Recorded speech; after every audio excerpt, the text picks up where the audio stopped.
Тәуелдеулі көмектес септігі. Притяжательная форма винительного падежа.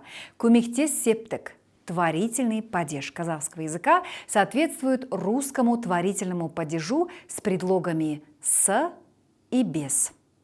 Көмектес септік отвечает на вопросы «кімнен», «с кем», «кем», «немен», «чем», «с кем», «на чем», «в чем» и используется для указания на объект, при помощи которого производится действие или на который оно направлено.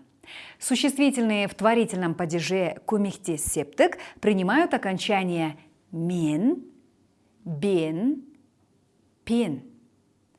Ажар құрбысымен киноға барды. Ажар ходила в кино с подругой.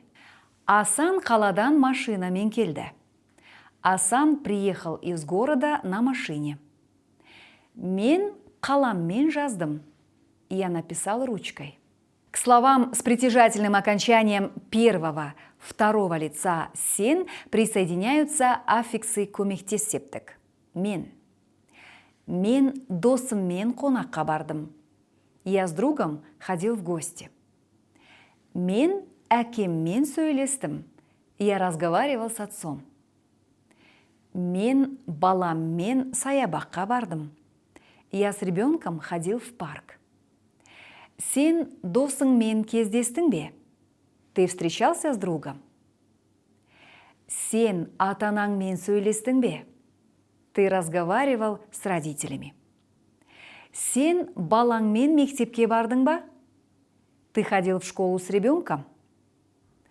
К словам с притяжательным окончанием второго лица уважительной формы «сіз» присоединяются аффиксы көмектес септік. Бен. Сіз досыңызбен кездестіңіз бе? Вы встречались с другом? Сіз ата-анаңызбен қайда бардыңыз? Куда вы пошли с родителями? Сіз отбасыңызбен ауылға бардыңыз ба? Вы с семьей ездили в деревню? Сіз ініңізбен келдіңіз бе? Вы пришли с братом? К словам с притяжательным окончанием третьего лица «ол» присоединяются аффиксы көмектес септік. Мен. Арман досыммен киноға барды. Арман ходил в кино с другом.